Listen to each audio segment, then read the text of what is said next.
Hi, I'm Craig Smith, a former New York Times correspondent and host of the podcast Eye on AI.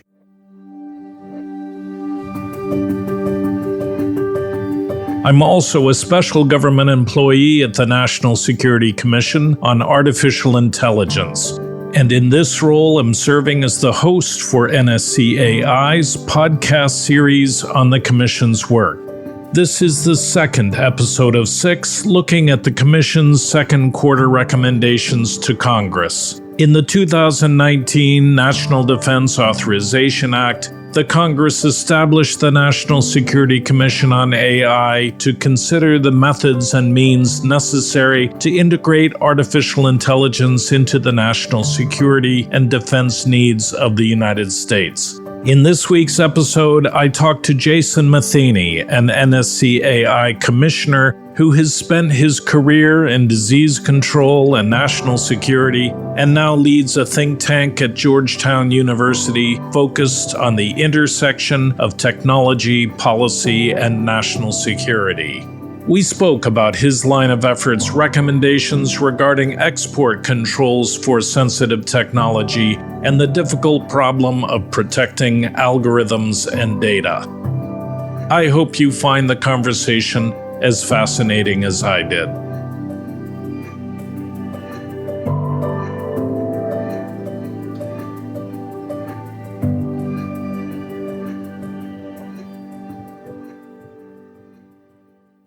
My name is Jason Matheny. I'm a commissioner on the National Security Commission on AI, and I also work at the Center for Security and Emerging Technology at Georgetown. That's CSET, is that right? That's right, Craig. Yeah, and to clarify for listeners, that's different from the State Department's proposed Bureau of Cyberspace Security and Emerging Technology, which is also called CSET. Does Georgetown's CSET overlap with your work at the Commission? Yeah, we do a lot of related work. CSET looks at global trends and emerging technologies. We look at the level of capability that exists in the public and private sector. We look at investment patterns, publications, patents, texts, and foreign languages to try to understand how different countries are making progress in key technologies.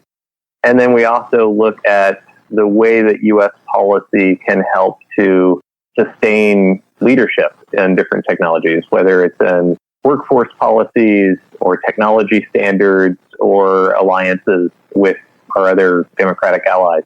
And this quarter's recommendations, these have gone a little bit deeper than the first quarter. Can you talk about your line of efforts recommendations? Yeah, the Commission's interim report highlighted export controls and investment screening as key to protecting America's edge in security-related technologies. And both export controls and investment screening are much more complicated to implement for dual-use items, that is, technologies that have applications that are purely commercial, but also have applications that may be in the military domain.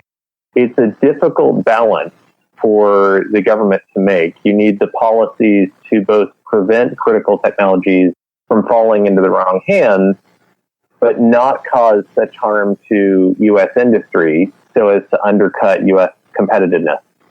This requires technical expertise as well as strong regulatory bodies to effectively target the policies to specific technologies and organizations.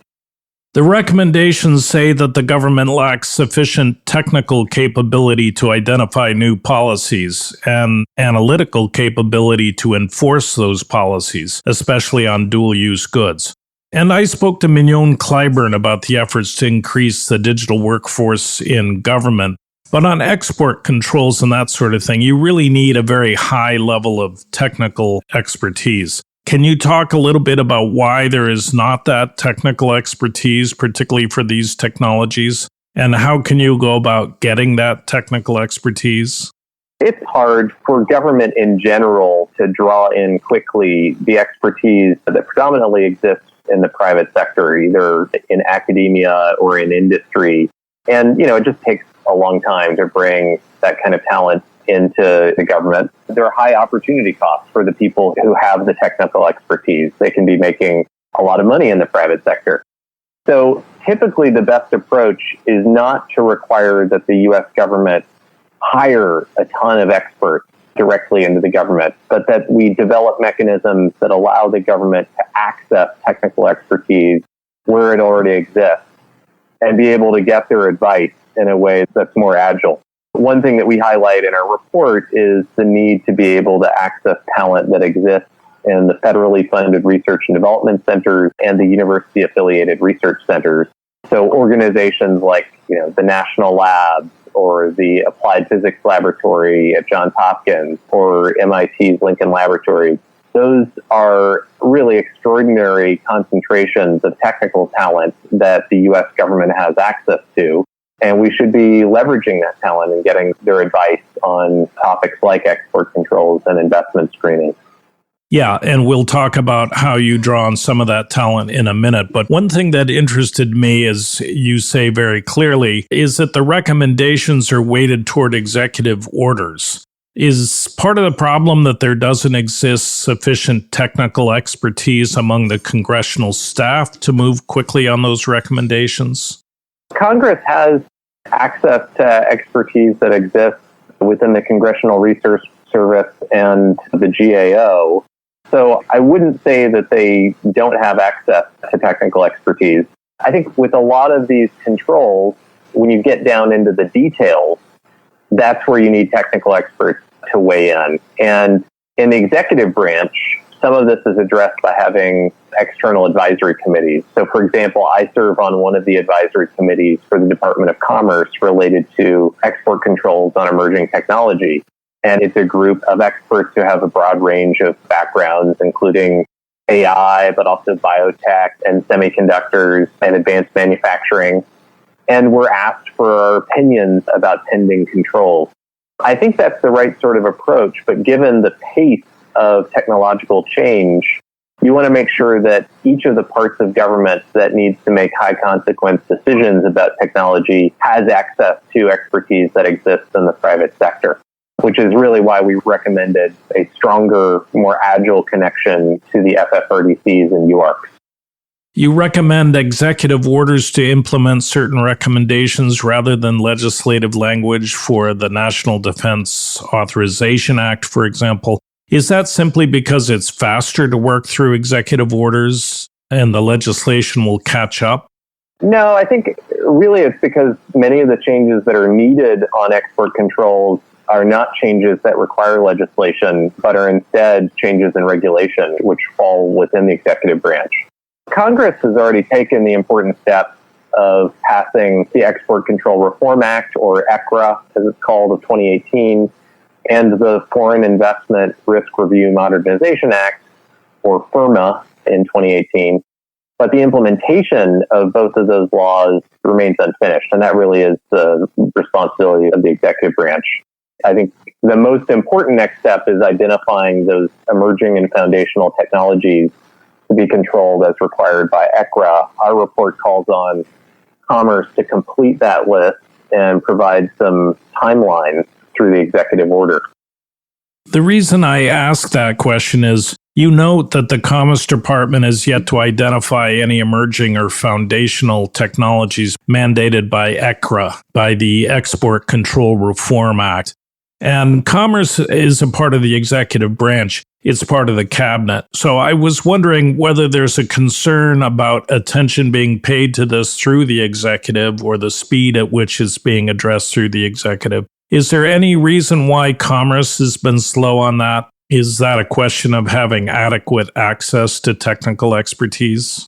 I think it's two things. First, it's a really hard problem because you don't want to just be piling on, hundreds of additional technologies that are now export controlled. I mean, the overhead, the cost that's imposed by having export controlled technologies is really high. And there's a lot of collateral damage that's caused by export controls. So you want to be really choosy, both in the technology that you're controlling and in the organizations that you want to prevent from having access to that technology. And doing both of those well requires expertise. And, you need more than just the expertise of an advisory committee. You really need a lot of full-time support to be helping The export control office within Commerce is itself already pretty small. And it's, despite heroic efforts there to try to cover as many technologies as they do, they're not going to have an expert on every one of these specific technologies. So that's why we really emphasize the need to draw on outside expertise in the private sector in places like the national labs, other FFRDCs, and UARC. The second thing I would say about this is, in general, we will be able to do a better job with export controls if we don't have lots and lots of technologies that we're controlling. And current export control lists are thousands and thousands of items. I like the Bob Gates line that when it comes to deciding what to protect, we should have a small yard with a tall fence. That is, we should be prioritizing the things that we absolutely need to protect and investing a lot in protecting those things rather than starting up what ends up being a relatively small amount of effort per technology to protect thousands and thousands of technologies, many of which really aren't that vital. So I think we need to be a little more conscientious in adding things to lists, a little more strategic in what we decide to add to lists, and think especially about technologies that are strategic choke points in our competition globally.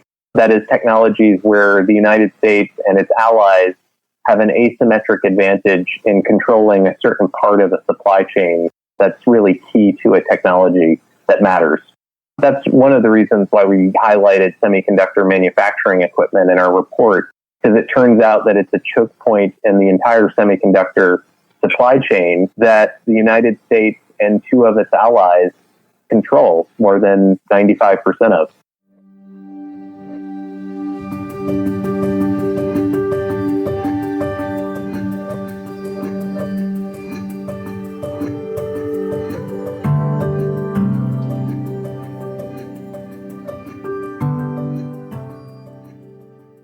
Before we go much further, for the benefit of listeners, we already mentioned ECRA, the Export Control Reform Act. Can you lay out the general structure of export controls for sensitive technology, since it's not something that everyone's familiar with? Yeah, so as background, there are two key technology protection tools that we address in our report, which are export controls and investment screening.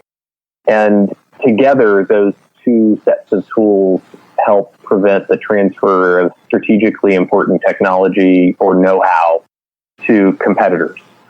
The export controls are governed by the Department of Commerce and the Department of State in consultation with other agencies. And these agencies have the authority to designate certain technologies as being critical to U.S. national security, and then placing those technologies on lists that govern their exports. And most commonly, the Commerce Control List for dual-use goods, most commonly, at least within the context that we discussed in our report. Companies who want to export a technology on this list have to first apply for a license to do so with the Department of Commerce. So that's export control. Investment screening is an entirely different process. It's governed by the Committee of Foreign Investment in the United States, or CFIUS as it's called, which is an interagency committee that's run by the Department of Treasury. CFIUS has the authority to review and to block or even unwind transactions or investments inside the United States that involve foreign investors, to determine whether an investment is going to harm U.S. national security or could threaten it in the future. And for many years, CFIUS filings were voluntary. A company itself would decide whether this was something that the government should be screening. In 2018, the law made it mandatory to file with CFIUS transactions that involved export-controlled technologies.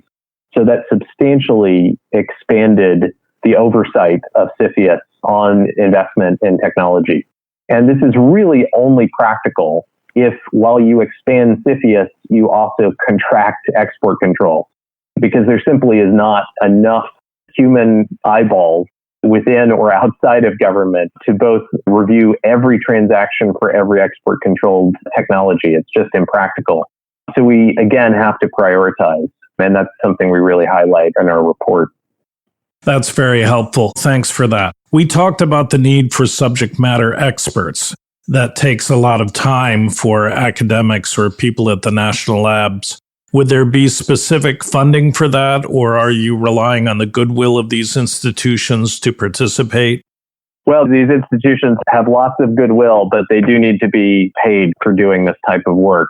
Now, Treasury itself received additional resources for some of the work through CFIUS, and the Department of Commerce through BIS has some resources, but they are unlikely to be enough to cover what both agencies have been asked to cover through ECRA and FIRMA. So it's very likely that it is going to require additional funding to do the kind of work that we think is necessary. There's a danger, which you acknowledge, of pushing AI-related research and development overseas if the controls are too strict or too blunt. How do you strike that balance between protection of free flow of ideas and ensuring that critical ideas don't flow abroad? I think this is one of the most difficult balancing acts. And I think in general, we should be erring on the side of openness, in part because that plays to our strengths. Our own innovation system has thrived because of its openness. Arguably, one of our greatest strategic advantages is our ability to bring in foreign talent to the United States, have them work on projects in U.S. universities, and then most of them want to stay here and contribute to our economy. So being overly aggressive in export controls really weakens one of our main strategic advantages. We do point out in our interim report that there are choke points that make a lot of sense to focus on, and then we ended up emphasizing those in our last report. Those are choke points that really wouldn't weaken our ability to draw in foreign talent. These are relatively small percentages of the total level of effort that's applied to, for example, AI. It just turns out that it's a critical resource that everything else depends on. And that in particular is semiconductor manufacturing equipment, and even more specifically, the photolithography tools that are used in semiconductor manufacturing. You can't make progress at the leading edge unless you have access to the most advanced microelectronics. And producing those microelectronics requires advanced photolithography tools that, fortunately, the United States, Japan, and the Netherlands semiconductor industry have a decisive lead on. Yeah, on ultraviolet lithography tools, it made me think of Pakistan when it was building its nuclear weapons capability and very famously managed to get not only blueprints but equipment from manufacturers in the Netherlands. Is there a concern that there'll be leakage on this equipment? Because there are many ways to move it to China. It doesn't have to be direct. I think these are tools that would be very difficult to get diverted covertly. For one, the tools are enormous. A single EUV machine weighs 180 tons, size of a double-decker bus. But even more significantly, the throughput of producing these machines takes many months, and there's a backlog of orders for these machines. So it would be very hard to keep secret the production of such a machine that would then be diverted to another country. There's really only one company in the world that produces this leading edge extreme ultraviolet lithography equipment, and it's incredibly complex machinery. It includes components from the United States that we also track very carefully, and I think it's going to be difficult for other countries to replicate or to acquire surreptitiously. Yeah, although in the Pakistani example, the centrifuges and different hardware necessary to enrich uranium were not easily obtained. But A.Q. Khan, I don't know if you remember the story, he managed to get a lot of the know-how, and then the Pakistanis were able to build that equipment domestically. And certainly the Chinese are well known for being able to build equipment once they have the necessary know-how. So it's really that I was referring to, not so much turnkey equipment. Yeah, I think there is a disanalogy in that, the centrifuges are really sort of 1940s era technology. And while it was challenging for people to hit upon the right solution independently, and there's many instances of tracing back to Khan's network for the centrifuge know-how, it's pretty different compared to what really is 21st century technology that involves a complicated set of components that have very narrow supply chains. The know-how is highly distributed among hundreds of people who are involved in developing individual components. So I think it is fundamentally different than the example of centrifuges. China has tremendous economic influence right now, as we all know. Is there concern that the Dutch or the Japanese would not play along on these export controls if China brings enough pressure to bear? I think multilateral export controls are always easier said than done, and economic incentives can help address some of the financial concerns of allies when they're going to lose money on exports. There's a couple of things that help here. One is that ASML is already oversubscribed. That is, when they decided not to send a machine to China, they could simply move to the next customer down the list. And there are lots and lots of customers on the waiting list. So it is unlikely that it actually means a loss of net revenue for the Netherlands. But allies do need to have a shared understanding of the risks of a specific technology going to a specific actor. I think the good news is that our allies today generally see the risks posed, for example, by China's attempts to become self-sufficient in leading-edge microelectronics. So I'm relatively optimistic that we'll be able to sustain agreement among Japan, Netherlands, and U.S. semiconductor industries. But this shouldn't be our only strategy, and it's very likely that in the next several years, we'll see alternative approaches to advanced semiconductor manufacturing, some of which may not require extreme ultraviolet. And we may also see advances in microelectronics that don't require semiconductors.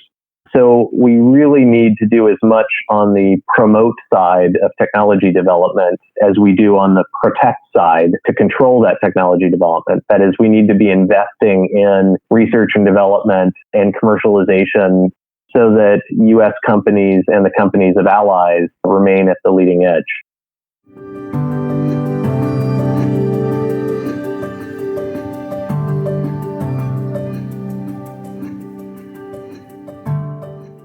You talk about the AI stack, hardware, algorithms, and data, and that they should be treated separately. You mentioned that some algorithms are controlled. Can you give me an example? And realistically, how do you control their transfer when that can be done, with a click of a button and an encrypted file? So many algorithms are open source, which makes them impossible to control. Commerce has imposed restrictions on specific algorithms, a recent licensing restriction on geospatial imagery software that uses deep neural networks. And this type of algorithm has important national security implications for military targeting. I personally am skeptical that that control is going to do much in the case of China, which already has a pretty sophisticated research infrastructure for training computer vision models.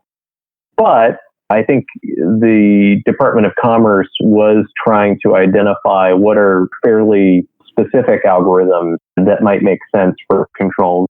I think there was generally a sigh of relief that the controls were not broader.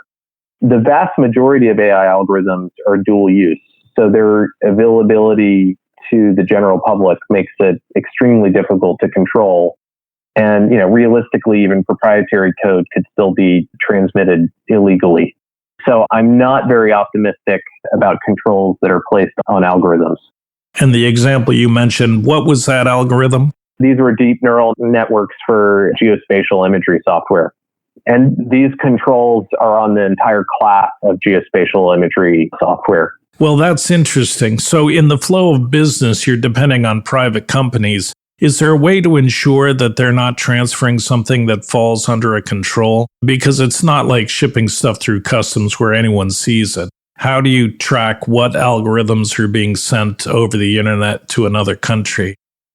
You don't. The enforcement mechanism for this really relies that, one party or another or somebody along the line is going to report that there's been a violation of an export control. Now, the violation could involve large fines or even jail time. So I don't think that companies or universities will be casual about export controls. But at the same time, there are lots of export controls. It becomes quite confusing as to which ones might apply to a particular piece of technology. And I think that is an argument for being especially frugal in the way that we use export controls.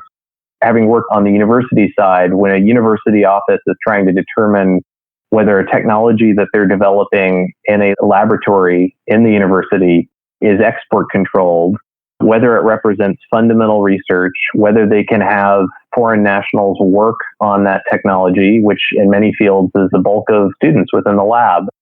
All of that is incredibly difficult, and putting the burden on universities or small businesses to comply with thousands of export control requirements just creates huge overhead and a pretty significant likelihood of making mistakes unintentionally. So it's one of the reasons that we in our report suggest that we not place a large number of items on export control lists and be very targeted. And to add to the complexity, you have Google and Microsoft with some substantial research operations in China. You have Baidu and Tencent with substantial research operations in the United States. A lot of it's simply to provide convenience to the researchers. There are researchers that have families in China and want to stay there. There are those that have families in California and want to stay there. But there's daily an exchange of algorithms between the research offices in California and the research offices in Beijing. How do you capture that? Or do you just accept that that's within a multinational corporation and they have the right to transfer information across borders within their corporation? So this is another reason why we recommend in general against applying export controls to algorithms, because as you rightly point out, the development of those algorithms is an international enterprise, even within single companies. Now, fortunately, to my knowledge, there is only one export control that applies to AI algorithms. But I think there has been some temptation to explore, what more expansive controls on algorithms would look like. In general, we think that's the wrong place to focus. We think we should be focused more on some of the key pieces of hardware in the semiconductor supply chain, and in some cases, data sets that have particularly significant military value. So the one algorithmic export control that you're aware of is this geospatial satellite class of neural networks that analyzes geospatial satellite imagery. Is that right? That's correct. But you talk also about prohibiting the export of facial recognition surveillance technology. And there, I mean, isn't it essentially algorithms that you're talking about? Because the hardware is off the shelf, really, and the data is in the population that you're surveilling. The Commission doesn't make any specific recommendations about export controlling facial recognition technology. That's certainly the type of thing that could be considered in applying end-use or end-user controls. That is, one might try to prevent a specific end use of an algorithm that has been trained on a large database of faces that we think would represent a special risk. But I agree that it probably doesn't make sense to try to place a control on facial recognition algorithms generally. I think that's too broad, and I think it's very unlikely to be effective. And then on data sets, can you give an example of a data set that is controlled? And how would you evaluate whether a data set that's not currently controlled should be? Yeah, so there's certain technical data that's controlled by the International Traffic in Arms Regulations, or ITAR. And ITAR-controlled data sets are controlled because they're relevant to manipulating inputs to defense platforms. So right now, there are data sets that are ITAR controlled because they're relevant for ballistic tracking for missile defense and other applications that are relevant to the design or maintenance of weapon systems. Separately, there's categories of data sets that might warrant controls if it includes personally identifiable information of national security personnel, genetic information, or other sensitive details about U.S. persons. What we think is that broadly, if the bulk transfer of data out of the U.S. poses a national security threat, that data set should be worthy of consideration.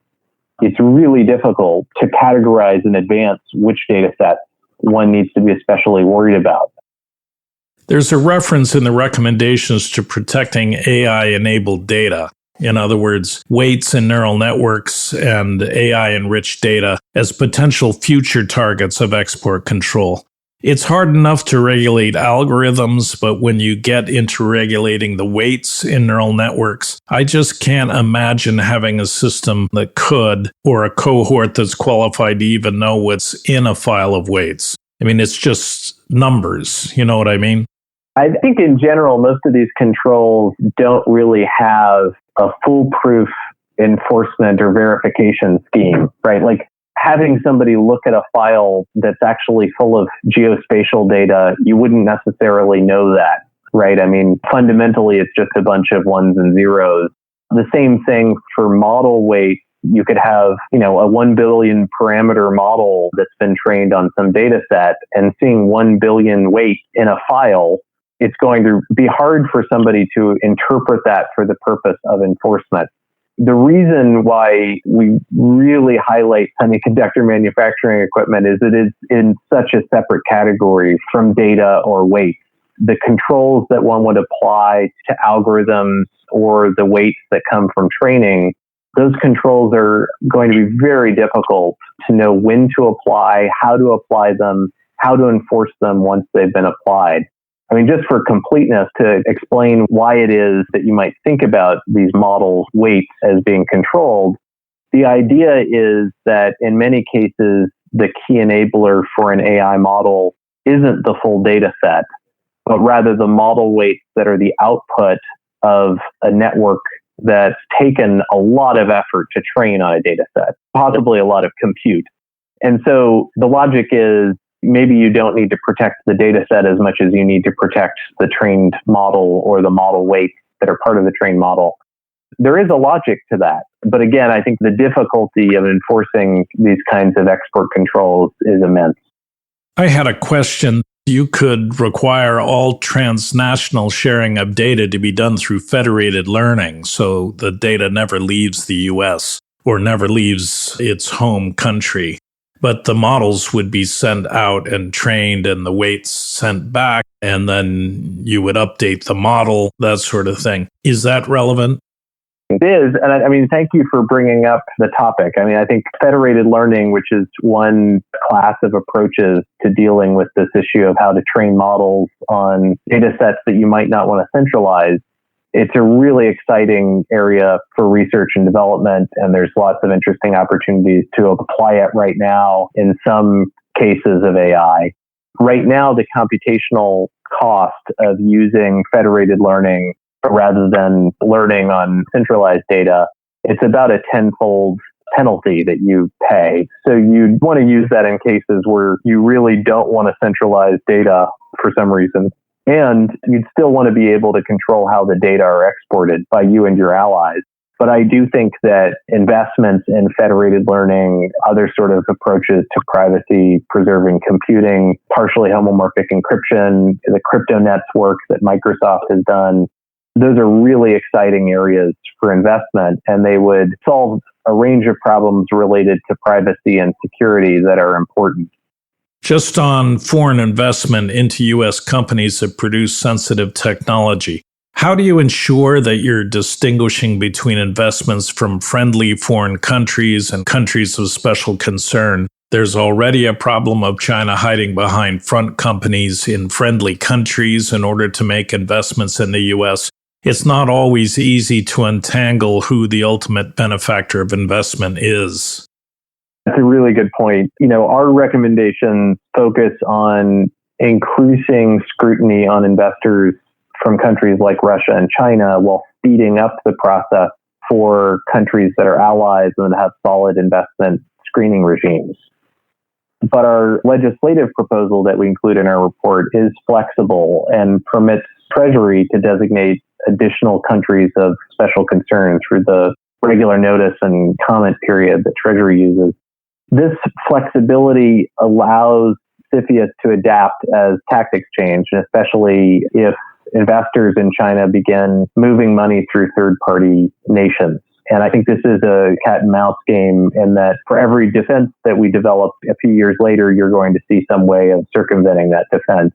No system is perfect. And of course, investors are going to find ways around any system we put in place, but we should make it difficult in order to impose additional costs, additional burdens, additional risks. And we need to continue to monitor on the creativity of our competitors in coming up with new investment strategies that work around the defenses that we've put in place, which means that we will probably need to adapt those defenses. I think FIRMA, in a way, was sort of the first adaptation of a defensive strategy, and there will need to be successors.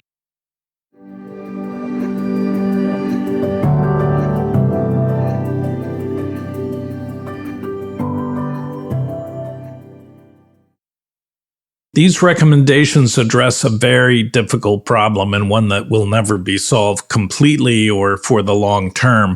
Can you put these recommendations in the overall context of the Commission's second quarter recommendations? This is really intended to slow adversaries, or in this case, China, in its development. But no one expects any sort of export control to stop other countries from developing similar technologies. While we're slowing China through these kinds of measures, there are other things happening to keep the U.S. at the forefront. Can you just give us a few thoughts on that? I think that we view export controls and investment screening as part of a portfolio of policies that the United States should pursue to sustain its leadership in key technologies like AI. But it is certainly not the only part of that portfolio or even the most important part of that portfolio. In fact, I'd say its value is maybe 10% compared to the investments that we need to be making in promoting technology development, increasing our investments in research and in being able to attract and retain global talent, being much savvier about international standards, and working with our allies to collaborate in key areas of technology development. So I don't think we should neglect that 10% where we're working on the protect side through export controls and investment screening, but it's certainly not sufficient. And we should be doing much more than we are already to ensure that we're investing on the development side.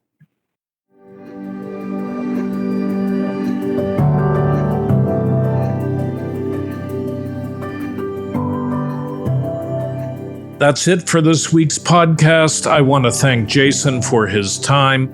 If you want to learn more about NSCAI, you can find them on the web at www.nscai.gov. We love to hear from listeners, so feel free to contact us with comments or suggestions. And remember, the singularity may not be near, but AI is about to change your world, so pay attention.